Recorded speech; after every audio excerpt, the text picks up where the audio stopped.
So it's a new upgrade to a Space Marine kit that looks like it is going to bring more rules in game, but also I'd probably argue one of the more pointless and unneeded releases out of 40k when they could have chosen to focus their efforts on other things.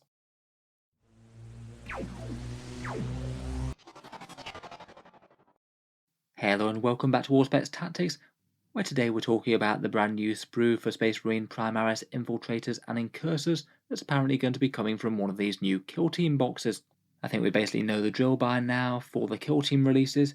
Typically what they seem to do is release a kit where there's an entirely new sculpt of models on one half of the box, and then have them fighting against one of the faction's troops choices or scout choices, and that new kit receives a few interesting upgrades and options to make the kit a bit more flexible and allow you to represent some of the various Kill Team operatives in that gaming system. I'd say the headline news for the upcoming Kill Team box is the new Traitor Guardsman that we've already talked about, but it does appear that there's also going to be an upgrade sprue for Infiltrators and Incursors that bring a bunch more Wargear options as well as a fair bit of flexibility. Let's take a look at the models, and talk about 40k rules, pricing, and why I feel that this was a bit of a wasted opportunity as it goes. I think maybe one of the more telling things about the upgrade is that it's a little bit tricky to tell the bits that are new from the kit. I have built a squad of these myself from the multi-part plastic kit, but a lot of the Wargear options just don't seem to be significantly different. As best I can tell, it's a few bits and bobs to represent some weapons experts, and bits that looks like it will get 40k rules, and then a few updated heads and a few different gun arms to have them doing different things. Out of these two on the left, I think that the new bit is the remote explosive detonator. I think that combines with that satchel on his right hip to represent an explosives pack. He also gets to carry around double the amount of grenades mounted on his chest as well, so I guess he's really hoping that he's not going to get shot there. Next up, there's an option to build a guy who's loading his bolt carbine. He appears to come with a set of binoculars and a little scanner thing that I don't believe was already present on the current kit. The guy next to him who's grabbing for his pistol, I think that's already apart from the main kit. Next up, we've got a guy who's going for extra purity with that enormous purity seal there, and some chap with a smoke bomb, which I think might have been an option on the monopose kit, but I'm not sure if it is in the plastic one. I think that scarred head is new as well, as is the head for the rather grizzled looking guy looking into his gauntlet on the right of the screen. Finally, I think that's an alternative option for building the Helix gauntlet, and perhaps one of the more obvious new bits of the kit, a servo skull coming out of this next guy's backpack with a big auspex. I think that is a new variant of the model. This guy on the right is the guy armed with the Helix gauntlet from the monopose kit, so a bit different to the Helix gauntlet that we can see here. There might be a few other options and extras though, that I'm sure Games Workshop is trying their best to show off as much of it as possible in these images, so I don't suspect that we'll be getting a crazy amount of other radical new changes. I'd say maybe the single most interesting thing about the release is whether or not there might be 40k rules for some of the new parts. We are of course getting a new Space Marine Codex in the second half of 2022, so it seems pretty likely that the Infiltrators and the Incursors will be getting a rules rewrite of some description. However, I do suspect that we already have the rules for these, or at least in part. In the not too distant past, they had a Phobos Army of Renown come out. It was called a Vanguard Spearhead, and it dropped in February.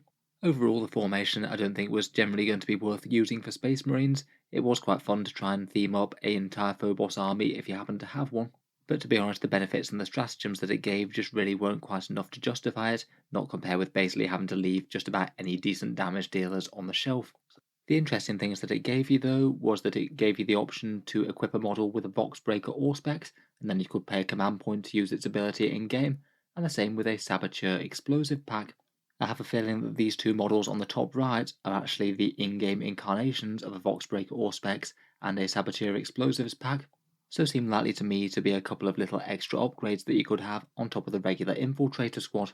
I believe the Voxbreaker Auspex could give a -1 to hit debuff on an enemy unit, and the Saboteur Explosives pack would give you mortal wounds to an enemy when your squad fell back, both of which I guess were handy enough, but I guess a bit on the situational side if you had to spend CP each time you activate it.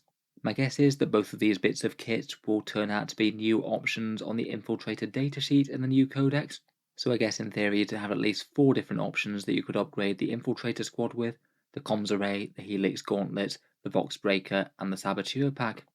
Out of the other bits and pieces, I think the only other bit that looks really quite interesting that it could be a new upgrade is the guy who's loading his bolt carbine and also has the little scanner pack thing on his backpack. It looks similar but not quite the same as the Incursor's targeting lenses. and I believe on the stream they mentioned that this guy might be a sniper of some description, as he has also got what looks like a pair of binoculars on his right hip. I guess that might be another optional upgrade to the unit, maybe even something simple like one guy can use the sniper ability to ignore Lookout Sir. For model releases, it looks like they'll be initially coming in this Kill Team Moroch expansion. As I mentioned in the previous video, I suspect it's going to be fairly expensive, in line with the previous Kill Team, which was £115, $195 or €150. It'll come with that Traitor Guard Kill Team, along with the Ogre and the Commissar, and a few of those Battlezone Frontieris terrain pieces, the radar tower thing and the bunker. If you're absolutely desperate to get your hands on these little bits and upgrades for some reason, then it's not going to be the easiest way to get your hands on them. I do have a feeling that maybe a few people will be selling the Infiltrators on eBay or something, seeing as the new Traitor Guard models I think will be one of the main draws to the box. If you think you'd make great use out of the Infiltrators, Traitor Guard and the terrain, I guess it's not necessarily the worst deal in the world, but I'm sure the Infiltrators will be reboxed at some point, maybe in line with the next Space Marine Codex. Typically they often drop around 3 or 6 months after the Kill Team boxes come out. I honestly don't know whether or not they put up the prices for the extra sprue being included. They did with the Pathfinders, but that felt a bit different as they were previously a kit that was sold fairly cheaply by Games Workshop standards. The Infiltrators didn't come out so long ago, so they're right on the nose with their normal pricing. I really don't feel that this extra sprue is really going to add too much value for the box model-wise. Speaking of which, I do feel that this one was maybe a bit of a wasted opportunity for a Kill Team upgrade. I guess the Tau Pathfinders one was a little bit so-so, as that was already a decent kit with good options, but the one for the Chaos Space Marine Legionaries I felt added a fair bit of value. Getting a new Psyker in the squad and one of the more exciting heavy weapons to play with both were quite cool, as was the Sergeant option and the heavy chain axe. This one just feels like it might be adding even more unneeded gizmos to a squad that's already got a few of them. Things like the comms array and the helix gauntlet are kind of questionable choices, and I'm not really sure how much value these bits are going to be adding to the kit. I think with existing parts, provided you had a fair few Space Marine kits and saved the bits for them, you might well be able to convert things that are very similar to these. Most of the things basically add up to a couple of fancy lenses, a slightly bigger Auspex, and a Marine holding a detonator. I'm not against them adding a few more fun things, but even within the Space Marine range, I feel like there would have been a fair few more interesting kits that they could have added stuff to.